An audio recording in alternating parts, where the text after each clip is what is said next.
A few years ago, my friend Tez and I set out on a great American road trip. We were going to drive from New York to Los Angeles, zigzagging through the country for 6 weeks. We were both in our early 20s, pretty broke, and as my mom had been a long-haul trucker, I suggested that to save a ton of money we should sleep in the back of our hatchback. It was a pretty cozy setup. We bought some blankets and sheets at Goodwill and cut one of them up to make curtains. By the end of the first week, we'd gotten so we could set up camp in about 10 minutes. Luggage moved to the front, curtains up, bedding laid down and out for the night. We slept in parking lots, free campsites, rest areas, basically anywhere it seemed safe and semi-legal. There was never a night, after the first night, where we felt scared until the last week of the trip, in Arizona. We were near Flagstaff and had gotten pretty used to our routine. We didn't go on a set schedule and would never drive more than 3 or 4 hours a day. No destination really in mind, outside a few must-see landmarks. We'd drive to places we found the night before on Google and take suggestions from other campers, locals, and people we met. We'd also gotten very good at making friends. We went to Denny's with a group of rednecks we met at a campsite, in the back of their pickup, because I got hungry and overheard them saying they were going to go. We met an 80-year-old cowboy who took us out drinking and taught us to line dance at a country bar. Hope you're still kicking Grandpa Mac. Played the guitar with some musicians in the middle of a thunderstorm. Got fed breakfast and dinner by tons of campers who invited us to hang out with them. Spent the 4th of July with a family who basically adopted us into their campsite. Grandma gave us some weed candy. Basically, every encounter we had with a stranger was a positive one. This night didn't look to be any different. We found a free campsite on Google and drove up into the woods, following our GPS. We were pretty far out of town and something seemed a little bit off when we pulled up to the campsite. There was one RV parked and 2 cars further up in the trees. We pulled up near the RV and a man opened the door. Tez waved hello and he just stared at her. His expression was completely blank. Then, as if she hadn't said anything, he just slowly closed the door again, staring at us the entire time. I'm figuring he just wanted some privacy and thought we'd be obnoxious. We pulled further down the road and found a flat spot to park the car. Instead of our usual routine of setting up camp immediately while it was still light out, we goofed around for a while, smoking and laughing and taking dumb photos of ourselves. Tez pointed out a campfire further down the campsite, and we decided to go be friendly. We'd met so many cool people in the previous 5 weeks by just going up and offering beer or just chatting. So we wandered over. Near the campfire there were 2 men, the owners of the cars we'd seen earlier. They seemed friendly and we sat down to chat with them. They were drinking and smoking and we sat down and had a beer with them. One of the men seemed pretty off, and we came to find out that the 2 of them didn't actually know one another. The older man was definitely on some sort of drugs. He was spinning in circles and talking about UFOs. However, he seemed harmless. This left us chatting with the younger man, who claimed to be a former park ranger. He was handsome and easygoing, and we spent several hours just chatting about our trip, families, everything. Then, he started talking about the bear. He'd seen a bear earlier in the forest. Tez didn't believe him, and he pulled out his camera to show her photos of the bear. It was very close to the campsite, and we both were a little freaked out. It wasn't unheard of for one of us to get up to go to the bathroom in the middle of the night, so the idea of a bear hanging around in the night spooked us. The ranger just laughed, and then his expression changed completely.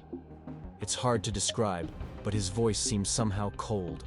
He said, "If you get out of your car in the middle of the night, it's not a bear you should be worried about." I kept waiting for the laugh, or for him to nudge Tez with his elbow. Jokes on the foreigner and the city girl, right? He never did. I laughed awkwardly and made a dumb joke about serial killers in the woods. My friend laughed as well and joked about the Texas Chainsaw Massacre. We moved on to another subject, but within 5 minutes the ranger had come back to it and was talking about something grabbing us from our car in the middle of the night. No matter how we tried to steer the conversation away from serial killers, he kept latching back on. The older man was high as a kite at this point and was staring at the stars, not talking. We just awkwardly laugh and sip our beer and try to get the conversation going somewhere else. Then the ranger stood up and walked towards the cooler to get another beer.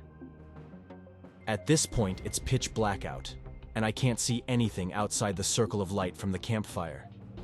The beer cooler was outside of that circle. Suddenly there is a red dot in the darkness, and it took a moment for me to realize that it's a camera. The ranger is holding a camera. He had taken a photo of us. I could see the screen on the digital camera lit up. Now, it wasn't odd for the people we met to ask to take pictures with us. My friend Tez is gorgeous, dark hair, blue eyes, like a young Megan Fox, and we were friendly. People like having pictures of themselves. It was an entirely strange thing to have this person taking a photo of us, without asking, or even indicating that that's what he was doing. We were both staring at him like deer in the headlights at this point. But instead of realizing what he's doing is a bit weird, he checks his camera, adjusts some things, and takes another photo. This time with the flash. No asking us to smile, no proposing a group photo, and no explanation. After this photo, he comes back to the fire and sits down. Not a word said about the photo. At this point, me and Tez are mutually freaked out. We make some BS excuse that we need to go set up our campsite and nope the hell out. When we stand to leave, the UFO guy smiles and says to have a good night. Ranger, however, looks at us with a smile that doesn't reach his eyes and says, "Be careful out there. There's more than bears in the woods." Every hair on my body stood on end. I wasn't alone in my discomfort either because Tez laughed a response out and pulled me away from the campfire towards our car. We rush back to the car, which we only found in the dark by referencing the RV, and jump in the front seats. My friend Tez is all but hyperventilating. Why did he take pictures of us? I was shaking. I responded. I read that serial killers sometimes warn their victims. She stared at me for a second and locked the car doors. Do you think he just took victim photos of us? We both freaked out. She's in a full panic and turns the headlights on in the car. I immediately yell at her to turn them off because now he knows exactly where our car is. God knows why, but that is the only night we'd not set up camp. We didn't need to tear anything down, so we just put the car in drive and floored it out of the campsite. As we got onto the dirt road, Ranger was walking towards our car with that same cold expression. Ranger, let's not meet. Ever again. And with that, we end today's episode. Thank you for staying with us. Before you go, are there popular park ranger stories out there you'd want us to look at? Don't hesitate to let us know in the comments section. You can also send us strange and unexplainable stories you may have recorded or witnessed yourself. Just forward them to astrogazagmail.com. We'll upload it in our next episode and give you the credit unless you want to remain anonymous. We can't wait to receive your stories. Like, comment, and subscribe, and don't forget to share the videos with your friends and family. See you in the next one.